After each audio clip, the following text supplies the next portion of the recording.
Son las 8:30 de la noche en Bogotá, Quito y Lima. Continuamos en Directo América, edición nocturna. Seguimos comentándoles los principales hechos del día. Les agradecemos su sintonía y vamos con los titulares de esta jornada.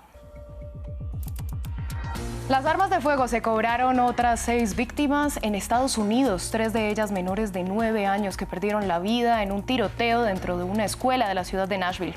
La presunta autora, que estaba armada con 2 rifles de asalto y una pistola, murió por disparos de las autoridades. En Ecuador son 7 los fallecidos y 46 los desaparecidos tras un deslizamiento registrado en el sur del país. Las fuertes lluvias causaron el deslave que deja más de 500 afectados, al tiempo que 14 provincias están bajo estado de emergencia. La presión social acorraló al primer ministro de Israel, Benjamin Netanyahu, que se vio forzado a posponer su polémica reforma judicial. Las continuas movilizaciones hicieron que el mandatario suspendiera las votaciones de la ley de elección de jueces que podía ser aprobada esta semana.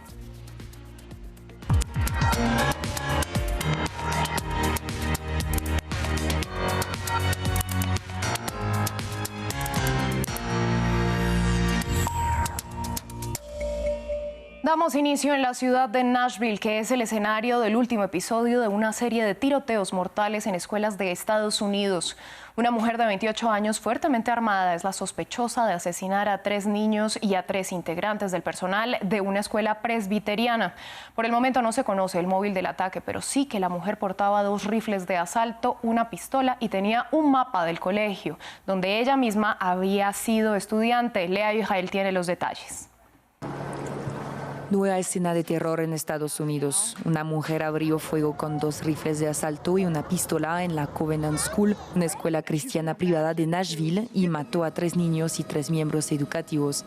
La presunta atacante fue abatida por la policía.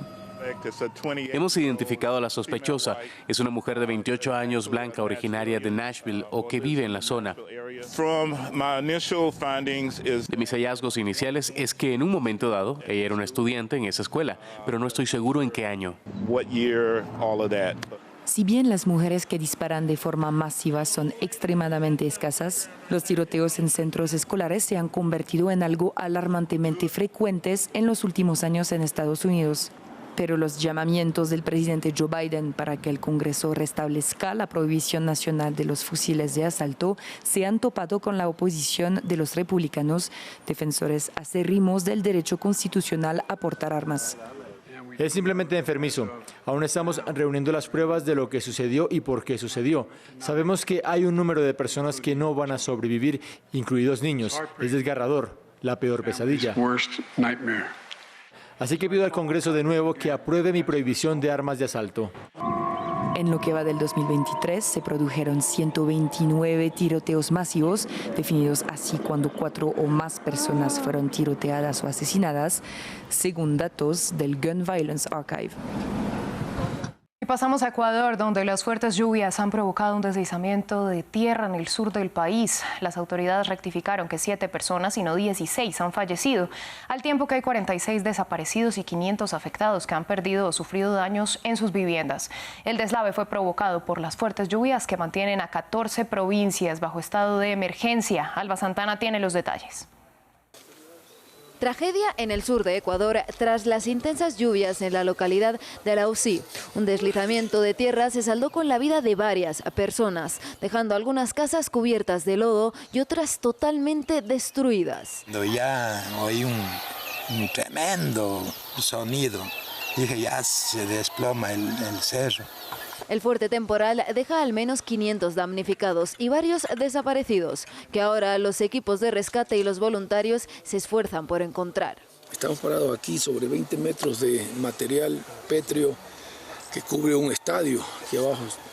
Entre la desolación de los vecinos en la conocida como Nariz del Diablo por su pronunciada pendiente, el Ejecutivo de Lasso prometió actuar para ayudar a los afectados. El gobierno está totalmente activo, enfocado en la tragedia de Alausí, tanto la Dirección de Riesgos, Cuerpo de Bomberos, Fuerzas Armadas, Policía Nacional, la Cruz Roja, el Ministerio de Salud Pública y el Ministerio de Bienestar Social. Más allá de Alausí, las fuertes lluvias han destruido carreteras, puentes y otras infraestructuras en todo el país.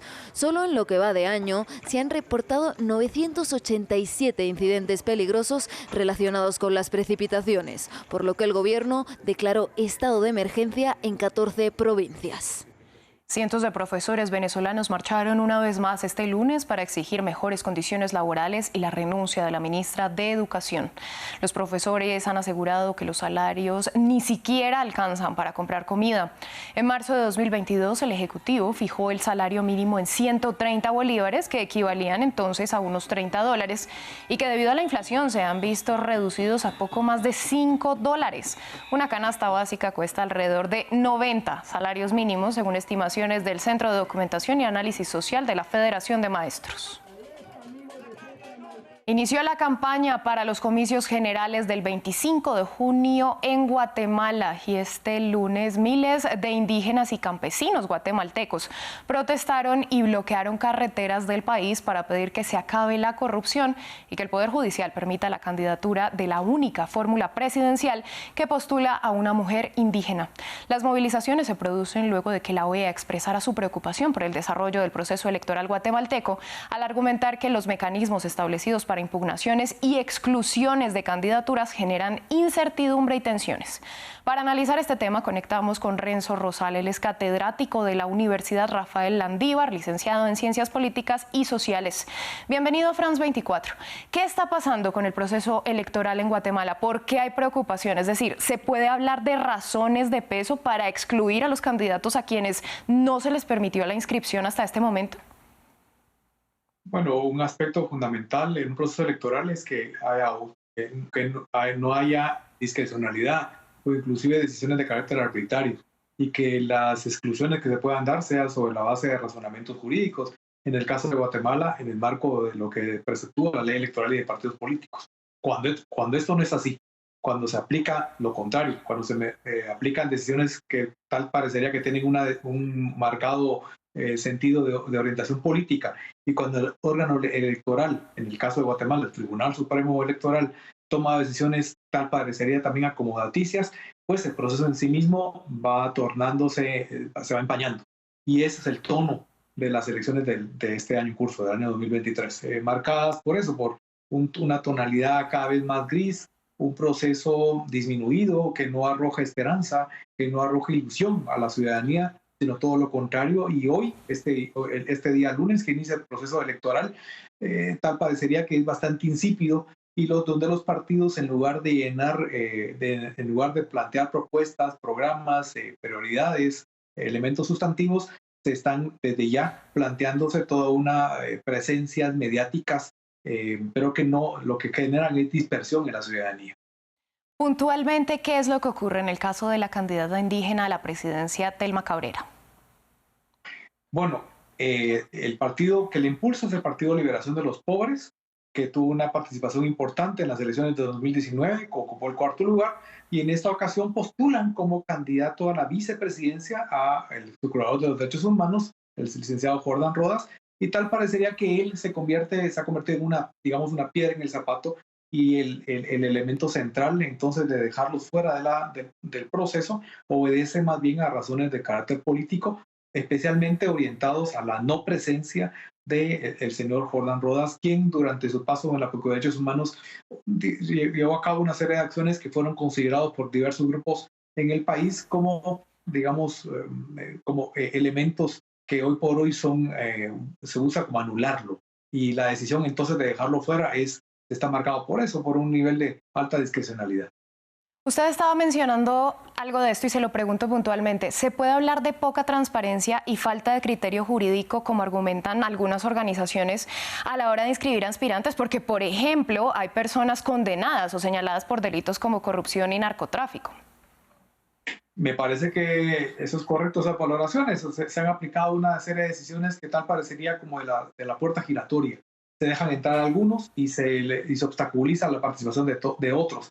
Ese elemento, insisto, se convierte en un elemento fundamental en un proceso electoral y lo empaña desde un inicio. Pues, señor Rosal, a usted muchas gracias por su análisis y por compartirlo con nosotros en France 24. Un placer, un gusto. Cambiamos de tema porque la atención internacional a lo largo de la jornada estuvo enfocada en Israel. Allí el primer ministro Benjamin Netanyahu pospuso el debate y votación sobre la ley que plantea varias modificaciones al sistema judicial. El mandatario indicó que dará una espera para explicar el proyecto en detalle para fomentar un diálogo con diferentes sectores políticos y sociales para negociar su aprobación. Esto tras semanas de multitudinarias manifestaciones ciudadanas y una huelga general en rechazo a la propuesta. Ante la presión de la calle, de la oposición y de su propio partido, Benjamin Netanyahu finalmente cambió de postura. En nombre de la responsabilidad nacional y para evitar divisiones entre nuestro pueblo, he decidido pausar la segunda y la tercera lectura del proyecto de ley durante esta sesión de la Knesset, para dar tiempo y alcanzar este amplio consenso. Golpeado pero no hundido, el primer ministro anunció que el proyecto de ley se reanudará el próximo mes de abril, después de Pesaj, la Pascua judía. La oposición israelí se declaró dispuesta al diálogo, pero bajo ciertas condiciones. Hemos tenido malas experiencias en el pasado, así que nos aseguraremos de que no haya trucos. Si intenta algo, se encontrará frente a él a cientos de miles de israelíes patriotas decididos a luchar por nuestra democracia. Lo mismo manifestó Benny Gantz. Nos presentaremos en la residencia del presidente y le tenderemos la mano. Pido a Netanyahu que no añada amenazas, ultimátums y declaraciones extremas que nos alejen de nuestro destino. Detengan todo y envíen las delegaciones apropiadas. Tras el discurso del primer ministro, el principal sindicato de funcionarios levantó la convocatoria de huelga general, pero el momento del apaciguamiento no parece haber llegado todavía. Dos bandos continuaron enfrentándose en la noche en las calles de Tel Aviv. Alemania vivió una jornada de huelgas en el transporte público, por lo que el servicio de trenes, autobuses y aeropuertos se vio afectado. Los trabajadores exigieron que sus salarios aumenten debido a la alta inflación que atraviesa la economía más grande de Europa. Una huelga por el aumento salarial que detiene el transporte en Alemania. Trabajadores de aeropuertos, puertos, ferrocarriles, autobuses y líneas de metro atendieron el llamado de las centrales sindicales Verdi y EBG para parar por 24 horas. Nos encontramos en negociaciones colectivas. Estamos en huelga hoy porque la inflación nos está golpeando muy fuerte. Los costos de calefacción son extremos. El de la gasolina es extremo. Tenemos que pensar cada vez que vamos de compras. ¿Llevamos esto o no? Necesitamos el dinero para financiar nuestra vida y por eso estamos aquí. Verdi representa alrededor de 2,5 millones de empleados del sector público y exige un aumento del 10,5% en los salarios. En tanto, EBG, que representa 230.000 trabajadores en los ferrocarriles y en las empresas de autobuses, busca un aumento del 12%. La ministra del Interior de Alemania está a cargo de las negociaciones. Presentamos una buena oferta. Ahora espero que los sindicatos se alejen de sus altas demandas y se reúnan con nosotros en algún lugar del camino. La inflación en Alemania llegó al 9,3% anual en febrero, según la Oficina Federal de Estadística, debido a la guerra en Ucrania que hizo que los precios de los alimentos y la energía se dispararan. Lo mismo ocurre en el resto de Europa, que lucha por contener la inflación. En Reino Unido, que llegó a más del 10%, los trabajadores del sector público y privado han emprendido jornadas de huelga para exigir mejores salarios. Pasamos a Ucrania porque el gobierno de Kiev confirmó que los primeros tanques británicos Challenger ya llegaron a territorio ucraniano. Esto al tiempo que el Ministerio de Defensa alemán ratificó que fueron entregados los primeros 18 tanques Leopard 2, mientras se prepara el envío de un centenar de Leopard 1, financiados en conjunto con Dinamarca y Países Bajos. Berlín explicó que además fueron suministrados 40 blindados Marder y las municiones necesarias. Apoyamos a Ucrania con entregas de armas y especialmente con el entrenamiento militar que ambos países brindan. Alemania y Países Bajos han entregado conjuntamente vehículos blindados de combate de infantería y municiones y actualmente se está preparando, junto con Dinamarca, la entrega de tanques de batalla principales Leopard 1 para apoyar a Ucrania también de esta manera.